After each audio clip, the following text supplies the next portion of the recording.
नमस्कार मंडळी, श्री स्वामी समर्थ.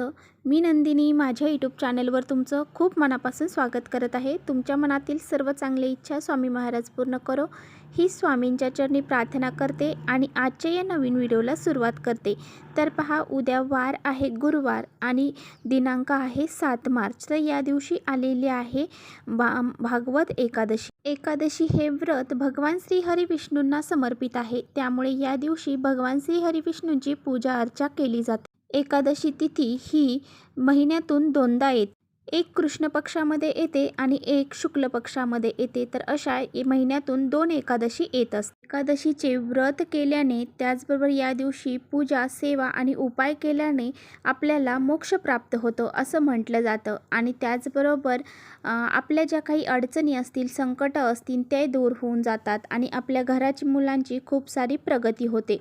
त्यामुळे हे एकादशीचं व्रत केले जाते. तर बघा, या एकादशीच्या दिवशी जर आपण काही उपाय केले तर याचे फळ हे आपल्याला निश्चित प्राप्त होते.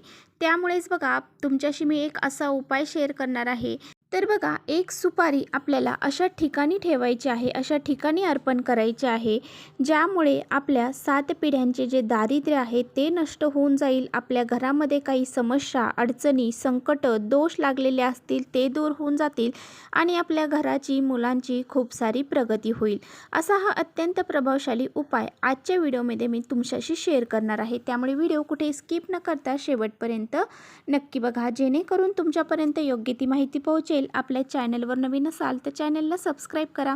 असेच माहितीपूर्ण व्हिडिओ पाहण्यासाठी बेल आयकॉनलाही प्रेस करा, म्हणजे मी जेव्हा नवीन व्हिडिओ अपलोड करेन त्याचे नोटिफिकेशन सर्वात अगोदर तुम्हाला भेटेल आणि तुम्ही एकही व्हिडिओ मिस करणार नाही. तर पहा, हा जो उपाय आहे तर तो आपल्याला का करायचा आहे. जर आपल्या घरामध्ये पैसा टिकत नसेल, लक्ष्मी आपल्या घरामध्ये प्रवेश करत नसेल, घरामध्ये वारंवार पैशांच्या अडचणी येत असतील आणि बराच वेळा आपण कष्ट मेहनत करतो परंतु हवा तो मोबदला आपल्याला मिळत नाही, आपल्या हातून जास्तीचा पैसा खर्च होत असेल, तर बघा, कधी कधी आपण खूप कष्ट आणि मेहनत करतो परंतु त्या कष्टाला आणि मेहनतीला नशिबाची साथ मिळत नाही.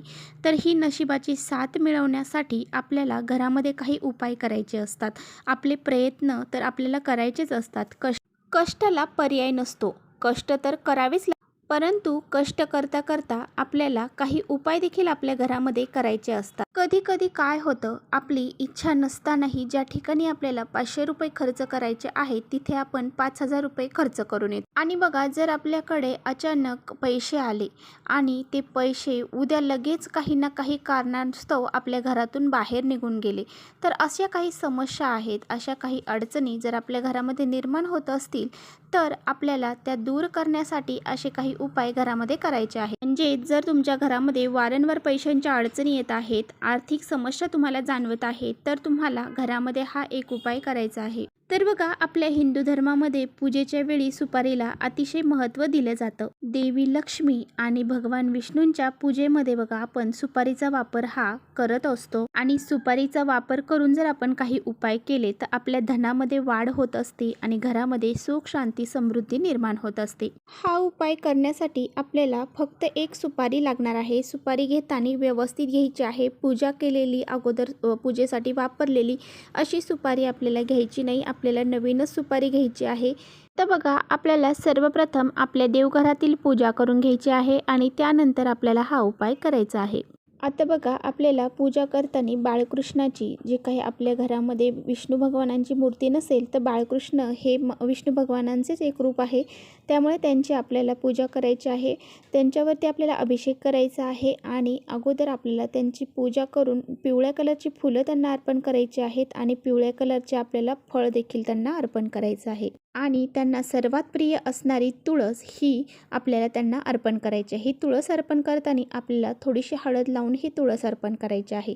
यामुळे पहा, आपल्याला जे काही लक्ष्मी प्राप्तीचे मार्ग आहेत तर ते मोकळे होतात. आणि नंतर आपल्याला हा उपाय करायचा आहे। तर कोणताही उपाय करताना आपल्याला जे काही देव आहेत बघा आपले, ते देवांना प्रसन्न करून घेणं खूप महत्त्वाचं असतं। ताम्हण घ्यायचं आहे, एका ताम्हणामध्ये आपल्याला ही सुपारी ठेवायची आहे। तांब्याचा कलश घ्यायचा आहे, त्यामध्ये स्वच्छ पाणी घ्यायचं आहे, त्यामध्ये चिमूटभर आपल्याला हळद टाकायची आहे आणि थोडंसं गंगाजल टाकायचं आहे आणि ह्या पाण्याने आपल्याला त्या सुपारीवरती अभिषेक करायचा आहे। ओम नमो भगवते वासुदेवाय नमः या मंत्राचा जप करत त्या सुपारीवरती अभिषेक करायचा आहे। अभिषेक करून झाल्यानंतर तुम्हाला ती सुपारी व्यवस्थित पुसून घ्यायची आहे। आता पुसून झाल्यानंतर आपल्याला एक प्लेट घ्यायची आहे, त्या प्लेटमध्ये हळद आणि कुंकवाच्या साहाय्याने एक स्वास्तिक काढून घ्यायचं आहे।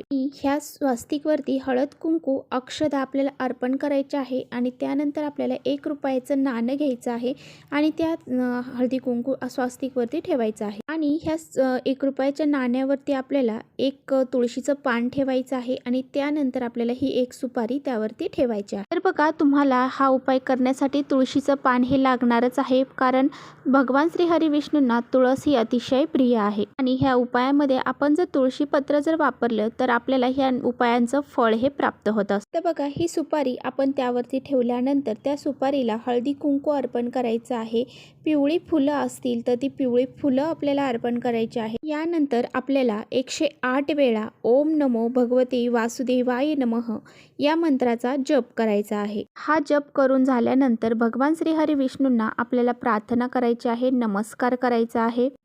तुमच्या घरातील पैशांच्या समस्या दूर होण्यासाठी, दारिद्र्य नष्ट होण्यासाठी, घरामध्ये पैसा येण्यासाठी, हा जो आलेला पैसा आहे तो टिकून राहण्यासाठी, अखंड लक्ष्मी प्राप्तीसाठी आपल्याला भगवान श्री हरी विष्णूंना प्रार्थना करायची आहे। आणि त्याचबरोबर भगवान श्री हरी विष्णूंबरोबर माता लक्ष्मीला देखील आपल्याला प्रार्थना करायची आहे। दोघांना सोबत प्रार्थना केली तर ते दोघेही आपल्यावरती प्रसन्न होतील। म्हणूनच आपल्याला माता लक्ष्मीची भगवान श्री हरी विष्णूंबरोबर पूजा करायची आहे। तर बघा, संध्याकाळी आपल्याला काय करायचं आहे, जी लक्ष्मी येण्याची वेळ आहे तर त्यावेळेस आणि संध्याकाळी आपल्याला लाल कपडा घ्यायचा आहे। त्या लाल कपड्यामध्ये ही एक सुपारी, 1 रुपयाचं नाणं, त्याचबरोबर ते जे तुळशीचं पान आहे तर ते आपल्याला बांधायचं आहे आणि त्यानंतर ही एक पोटली तयार करून आपल्याला ती आपल्या पैशांच्या तिजोरीमध्ये ठेवायची आहे। ही जी पोटली आहे ती जर आपण तिजोरीमध्ये ठेवली तर आपल्या घरामध्ये लक्ष्मी स्थिर राहायला सुरुवात होईल आणि आपल्या घरामध्ये धनप्राप्ती होण्यास मदत होईल। जर तुम्हाला तुमच्या पॉकेटमध्ये ठेवणं शक्य झालं तर तुम्ही ते पॉकेटमध्ये सुद्धा ठेवू शकता किंवा मग तुमचा एखादा व्यवसाय आहे तर ते व्यवसायाच्या ठिकाणी जी तिजोरी आहे त्यामध्ये सुद्धा तुम्ही ही सुपारी ठेवू शकता, जेणेकरून तुमच्याकडे लक्ष्मी प्राप्ती होईल आणि तुमच्याकडची जी लक्ष्मी आहे ती सुद्धा स्थिर राहण्यास मदत होईल। तर अशा पद्धतीने हा उपाय उद्या आपल्याला भागवत एकादशीच्या दिवशी करायचा आहे। हा उपाय केल्यामुळे तुमच्या घरामध्ये कधीच कोणत्याही गोष्टीची कमतरता राहणार नाही, घरामध्ये लक्ष्मी प्राप्ती होईल आणि ती लक्ष्मी स्थिर देखील राहील। तर चला, इथेच करते व्हिडिओचा एंड। व्हिडिओ आवडला असेल तर नक्की लाईक करा, चॅनलवर नवीन असाल तर चॅनलला सबस्क्राईब करा। परत भेटूया अशा छानशा व्हिडिओसोबत, तोपर्यंत श्री स्वामी समर्थ।